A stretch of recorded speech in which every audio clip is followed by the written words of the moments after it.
നമസ്കാരം, ചാനൽ 10 വാർത്തകളിലേക്ക് സ്വാഗതം. ലഹരിവേട്ട ശക്തമാക്കി എക്സൈസിന്റെ ഓപ്പറേഷൻ തണ്ടർ. പരിശോധനയ്ക്കിടെ എക്സൈസ് ഉദ്യോഗസ്ഥരുടെ സ്കൂട്ടർ കാറിടിച്ചു തെറിപ്പിച്ച് മുൻ കഞ്ചാവ് കേസ് പ്രതി രക്ഷപ്പെട്ടു. തുടർന്ന് നടത്തിയ വ്യാപക പരിശോധനയിൽ പെരിന്തൽമണ്ണ പുത്തനങ്ങാടിയിലെ വാടക വീട്ടിൽ നിന്ന് 14 കിലോയോളം കഞ്ചാവ് എക്സൈസ് സ്പെഷ്യൽ സ്ക്വാഡ് പിടിച്ചെടുത്തു.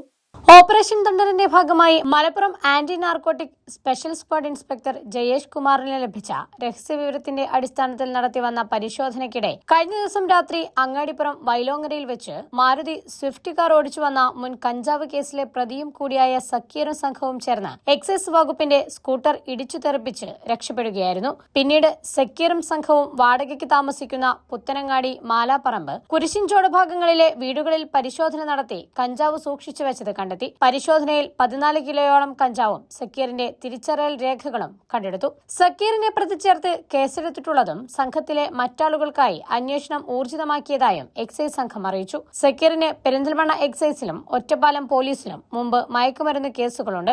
ഓപ്പറേഷൻ തണ്ടറിന്റെ പരിശോധന ശക്തമായി തുടരുമെന്ന് എക്സൈസ് ഇൻസ്പെക്ടർ അറിയിച്ചു. പാർട്ടിയിൽ എക്സൈസ് ഇൻസ്പെക്ടറോടൊപ്പം assistant inspector Asif Iqbal, preventive officer KS Arunkumar, Prabhakaran Pallath, civil excise ഓഫീസർമാരായ Nipun K Saveer, K Vineeth, Pazhayadath Noufal, KV Anees Babu, P Sreejith, വനിതാ civil excise officer VV Roopika എന്നിവരുമുണ്ടായിരുന്നു. ചാനൽ 10 പെരിന്തൽമണ്ണ.